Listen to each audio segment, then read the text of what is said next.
Welcome to the deep dive. We take the sources, we dig in, and hopefully get you up to speed fast.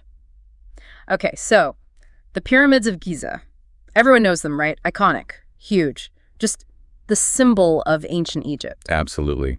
Hard to imagine anything bigger or more impressive from that time. Exactly. But what if I told you ancient historians, like really credible ones, described another structure in Egypt, one they said was even more spectacular than the pyramids? Mm-hmm. And we're not talking about, some vague rumor. This place was seen, it was documented, described in detail over 2,000 years ago. Multiple sources. It was a known thing. Right, so if it was so grand, so real, why haven't most of us heard about it? That's the kicker. Why does it feel like maybe, just maybe, the story's been well buried intentionally? That's the mystery we're diving into today, the Lost Labyrinth of Egypt. We'll walk you through what the ancients said, how this colossal thing could possibly disappear. And then there's this modern twist, a discovery that honestly just raises even more questions. Exactly. It's quite a story. Okay, let's rewind then, way back. 5th century BCE, Herodotus, you mentioned him, the father of history, he went to Egypt. What did he actually say he saw there? Well, Herodotus didn't mince words. He visited this place near a city called Hawara, and he wrote quite clearly that it surpasses even the pyramids. And he adds, I saw it with my own eyes. Surpasses the pyramids. That's a huge statement. Did he describe why? What made it so impressive? Oh, yeah. He talked about the scale. Get this. 12 covered courts, he said, and 3,000 rooms, half of them underground. Whoa, hold on. 3,000 rooms, half underground. How would you even... And that truly sounds like a labyrinth. It does, doesn't it? And he mentioned these giant halls, endless seeming corridors, walls covered in hieroglyphs, but also these mysterious underground chambers. Okay, and what about those? Well, this is interesting. He specifically notes that he wasn't allowed into those underground parts. Nobody was, it seems. So secret sections even back then? Fascinating. But, was he the only one? Could he have exaggerated maybe? Or did other people back this up? That's the crucial part. He wasn't alone. Not at all. This wasn't just some, one-off traveler's tale that got blown out of proportion. Okay. Centuries later, you have other major figures, really respected historians and geographers, who also described it. Like who? Well, there's Strabo, the Roman geographer. He visited too. He talked about these grand colonnades and courts linked to the different regions of Egypt, the nomes, and he mentioned this incredible architectural detail. What was that? He said the ceiling of each room was made from a single massive slab of stone. Imagine the engineering, the sheer weight and precision involved in that. A single stone slab per ceiling for potentially thousands of rooms. That's mind-boggling. Okay, so Strabo confirms it. Anyone else? Yep. Diodorus Siculus, another historian, wrote about it.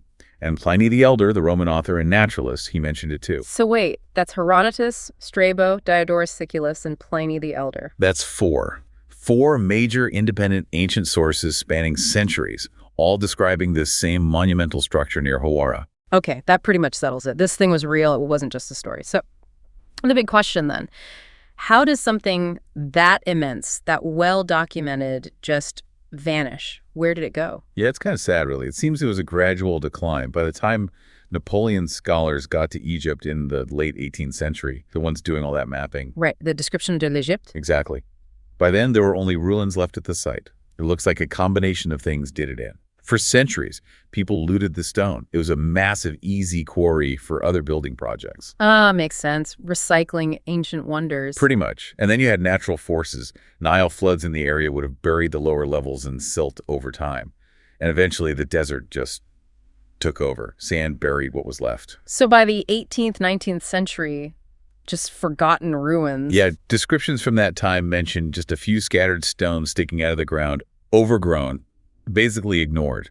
Hard to believe, given the ancient accounts. It really is a lost wonder, literally buried by time and, well, theft. But you hinted the story doesn't quite end there. Not quite. This is where it gets really interesting, actually.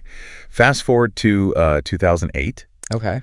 A team of Belgian and Egyptian researchers, the Mataha expedition, Mataha meaning labyrinth, they went to Hawara, and they brought modern tech, specifically ground-penetrating radar, GPR.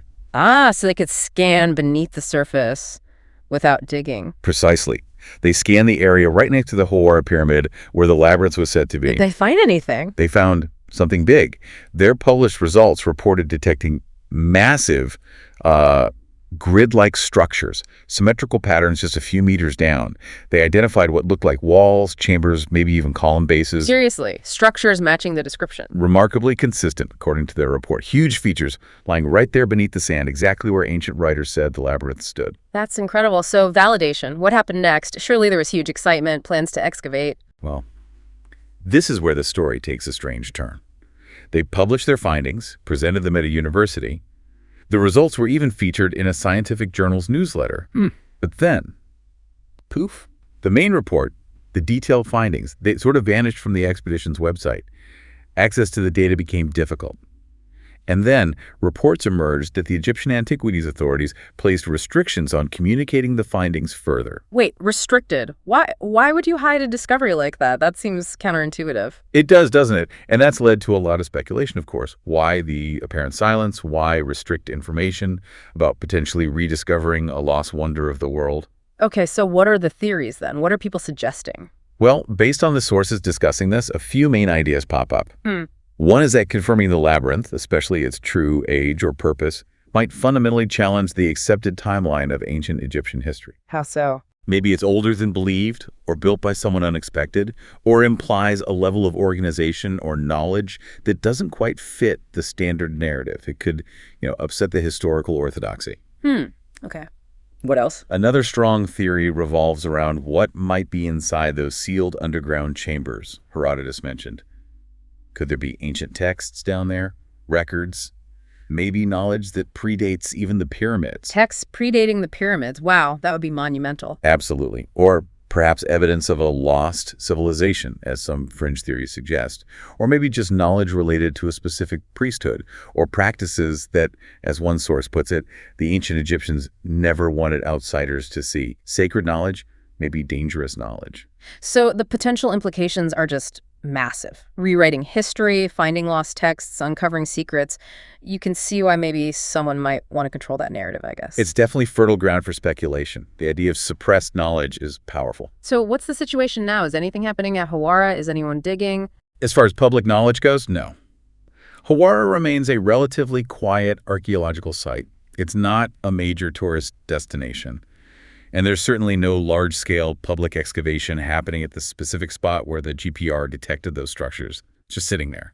But the evidence hasn't gone away, right? The GPR scans exist somewhere. The satellite images show the area, and those ancient texts are still there, clear as day. Exactly. The data points exist. The historical accounts are undeniable. Something truly enormous, something matching the descriptions of the labyrinth, appears to be buried under that sand. Something big. It really makes you think. The pyramids tell such a powerful story about ancient Egypt, about its pharaohs, its engineering, its beliefs about the afterlife. I absolutely do. They're a cornerstone of our understanding. But this lost labyrinth, if it were fully unearthed, fully understood, it feels like it could tell a completely different story. Maybe an older one, a more complex one. It could shift our whole perspective. I think that's the potential, yes. Connecting the labyrinth back into the main narrative of history isn't just adding another monument. It might genuinely force us to rewrite significant parts of what we think we know about the ancient world, its timeline, its capabilities. So we leave you with this thought. What does it really mean for how we understand history, how we gather knowledge, when solid evidence points to something so extraordinary, yet it seems to remain just out of reach, maybe deliberately? What does forgotten or perhaps suppressed history imply about what else we might not know?